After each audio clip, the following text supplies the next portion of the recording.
Now, I don't know if I might make the assumption that I'd already made my point.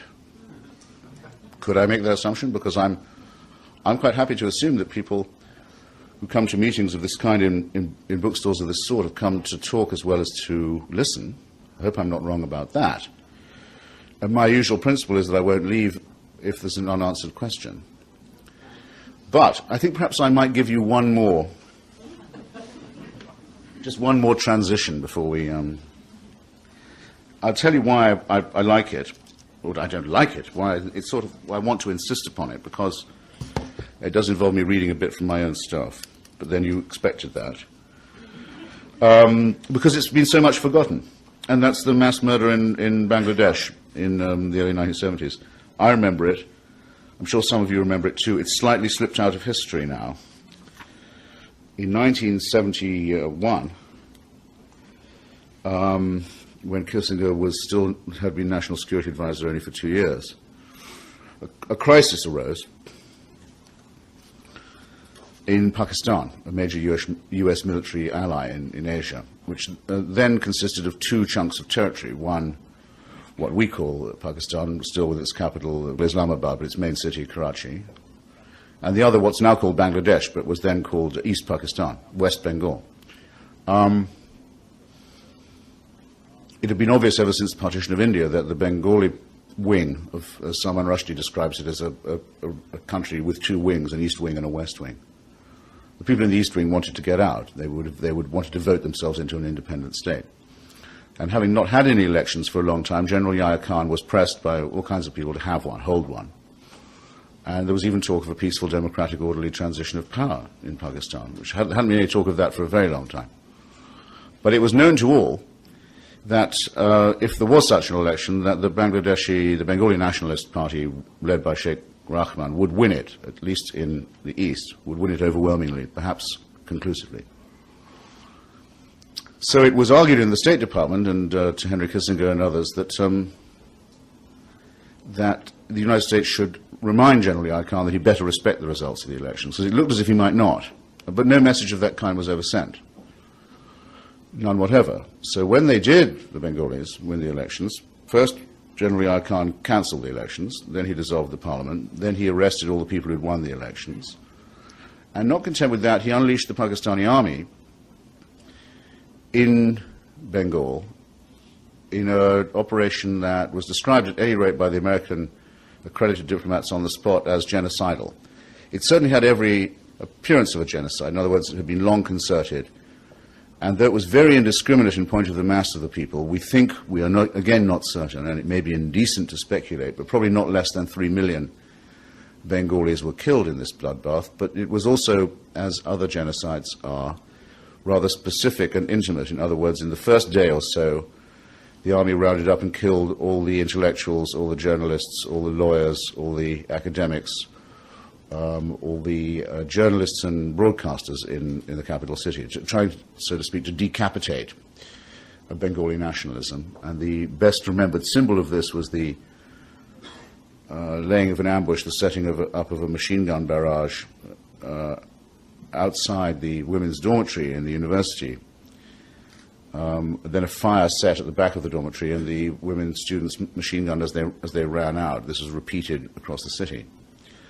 2 telegrams were sent at that point, one from Pakistan to Washington and one from Washington to Pakistan. I'd like to read you the first one, which came from the consul, the ambassador, in fact, in Bangladesh. His name was Archer Blood. He should be remembered not just for his name, but as a good man with a good staff, and it was signed by almost every single person in the US Embassy in Dhaka, and it was sent on the 6th of April 1971 back to Washington, and it said the following: our government has failed to denounce the suppression of democracy, our government has failed to denounce atrocities, our government has failed to take forceful measures to protect its citizens, while at the same time bending over backwards to placate the West Pakistan-dominated government.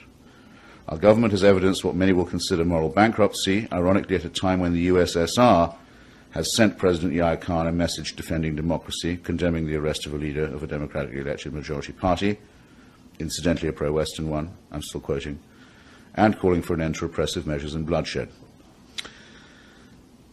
In this conflict, in which, I'm italicizing this as they did, in which unfortunately the overworked term genocide is applicable, when that 20-signature message from the US diplomatic office in Dhaka arrived in Washington, it was signed by a further 9 of the senior officers for Asia in the State Department, and it remained for some time the most widely publicized and the one most widely signed and promulgated by professional civil servants in Washington in protest of a policy until the mass resignations from Kissinger's staff over the invasion of Cambodia, another record he was later to set and break.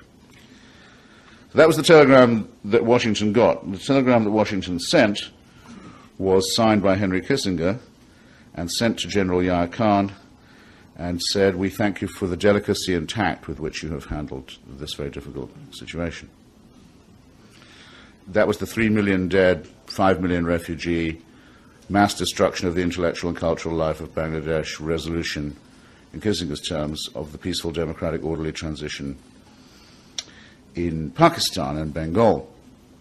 And I could go on. The East Timorese people are only this year beginning to recover enough feeling in their limbs to have the election that was promised them under international law in 1975, when they should have become independent as a Portuguese colony, but were instead handed over by Henry Kissinger to the genocidal rapacity of an Indonesian government that has since thought better of it and has renounced even its own claim to East Timor. That episode that you just heard about from Bangladesh is known to the New York Times editorial board as the opening to China, Henry Kissinger's proudest monument.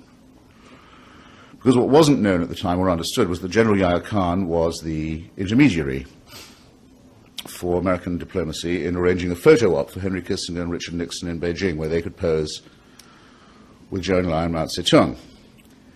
It's never been explained to me, or I think to you, ladies and gentlemen, why it is that US diplomacy had to be conducted as a covert action. After all, many of us had for a long time been saying it was rather absurd for the United States to pretend that the People's Republic of China did not exist.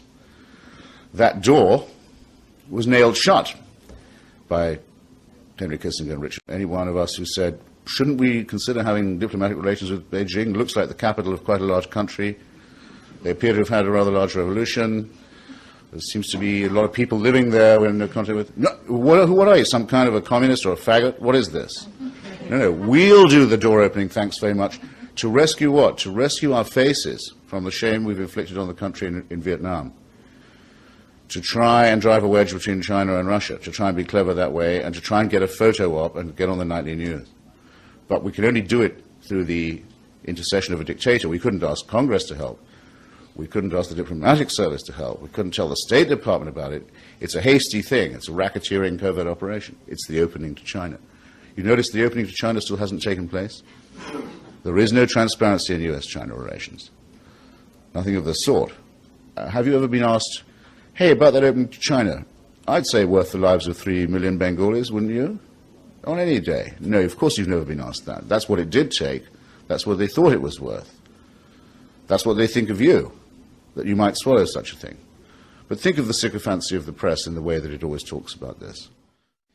My profession has made this man, this assassin, this common murderer, this accomplice in mass murder and genocide, this accomplice in the breaking of American law, in the violation of the American Constitution, in the subversion of an American election, in the killing of many, many people much better than himself, to please a boss, Richard Nixon, the thought of whom in power now makes everybody gag, would make a maggot gag when you think about it. There's my prose going again. This man is the independent, detached, neutral commentator on events on ABC News Nightline. He's the syndicated columnist for the Los Angeles Times and the Washington Post. He's the honored guest at Tina Brown and Harry Evans and Mortimer Zuckerman's dinner parties and cocktails in New York. So it's a huge indictment of a craft, a trade. I won't call journalism a profession quite yet, but of a calling that is, of which I haven't completely despaired. A very big indictment of that and of the role it plays in our culture. And I have much more to say about that if asked. And it's also tremendous, if I say this for myself, what the implication of what I say, at any rate, is an enormous reproach to that fantastically overfed and complacent group, the American human rights community, which is now almost a state within the state. In Washington, I think I could probably go every night of the week if I cared to and eat for free at a dinner where one human rights group gives an award to another for its own bravery and courage. In New York, you could do it at lunchtime too, most days. Human rights prizes for journalists, human rights prizes for retired diplomats, human rights prizes for other human rights groups, human rights round robins, full-page advertisements in the New York Times, all of them tending to the view that the United States really must do more about the situation in Sri Lanka, or which, by the way, it ought to, or practically anywhere else you can name except the west bank of the Jordan River, and I'm in enough trouble for now. I'm not going to get into that right away. But there in the middle of Manhattan, where they meet for these dinners and give themselves the prizes and the awards, is the man that I hope I've persuaded you they might be taking, or should by now have taken, another look at. And it will be to really, really terribly to our shame if the task of bringing him to justice and doing justice for the victims is left to the victims themselves. We must swear we can and will do better than that. Thank you. Thanks very much.